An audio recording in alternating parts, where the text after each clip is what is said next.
1000 எதிரி நம்மளை எதிர்த்து வரட்டோங்க, கூட இருந்தவங்க எல்லாம் துரோகம் பண்ணிட்டு போட்டோங்க, ஆனா கர்த்தர் உங்க மேல வச்ச கிருபை ஒரு நாளும் மாறாதுங்க.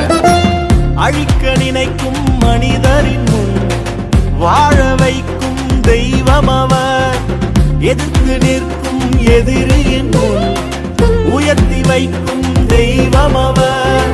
தலைமுறை தலைமுறை அவர் இரக்கம் என்னை சூழ்ந்து கொள்ளுமே, விலகி போகாமல் கடைசி வரை என்னை வாழ வைக்குமே.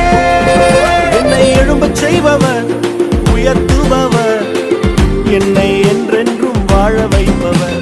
என்னை எழும்பச் செய்பவர், உயர்த்துபவர், என்னை என்றென்றும் வாழ வைப்பவர். கர்த்தர் செய்வதை கண்கள் காணும், அவரின் கிருபையால் வாழ்க்கை பெருகும். கர்த்தர் செய்வதை கண்கள் காணும்.